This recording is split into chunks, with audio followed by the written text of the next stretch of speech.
Hi நண்பா, welcome back to SS unique. Thalapathy மீனவர்களை திரட்டி ஒரு மிகப்பெரிய போராட்டம் நடத்த போறதா இப்ப தகவல் வந்திருக்கு. அதாவது மீனவர்களோட பிரச்சனைக்கு நிரந்தரம் தீர்வு கிடைக்கணும் அப்படின்றதுக்காக மத்திய அரசு விரைவில் நடவடிக்கை எடுக்கணும் அப்படின்றதுக்காக வலியுறுத்தி இந்த ஒரு போராட்டத்தை நடத்த போறாராம். அண்ட் இந்த ஒரு போராட்டத்தை மெயினா கடலூர்ல தான் நடத்த போறாரு அப்படின்ற மாதிரி சொல்றாங்க.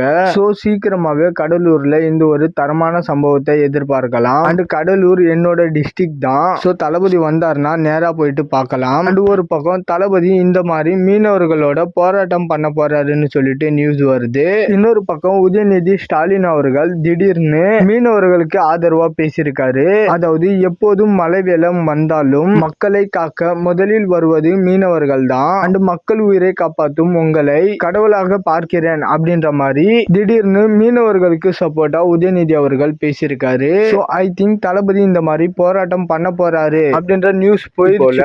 அண்ட் சில பேர் அரசியலுக்கு வந்ததுக்கு அப்புறம் திடீர்னு தளபதி போராட்டம் பண்றாரா அப்படின்னு கேக்குறாங்க. பட் ஆல்ரெடி 2011 நாகையில தளபதி போராட்டம் பண்ணிருக்காரு மீனவர்களுக்காக. சோ எஜுகேஷன் அவார்டு ஃபங்க்ஷனா இருக்கட்டும், ஜல்லிக்கட்டா இருக்கட்டும், அண்ட் இலங்கை தமிழர்களுக்காக போராட்டம் பண்ணதா இருக்கட்டும், எல்லாமே தளபதி அப்பவே பண்ணிருக்காரு. சோ அதனால இப்ப திடீர்னு பண்றாரு அப்படின்னு யாராலையும் கேட்க முடியாது. சோ சீக்கிரமாவே இந்த ஒரு போராட்டத்தை பத்தி தமிழக வெற்றி கழகம் சைட்ல இருந்து ஆஃபீஷியல் அப்டேட் வரும்னு நினைக்கிறேன். ஓகே நண்பா, இந்த மாதிரி தளபதி பத்தின அப்டேட் தெரிஞ்சுக்க மறக்காம எஸ்எஸ் யூனிக் சேனலை சப்ஸ்கிரைப் பண்ணி சப்போர்ட் பண்ணுங்க. இதோட வீடியோ முடிச்சுக்கிறேன். ஓகே, பாய்.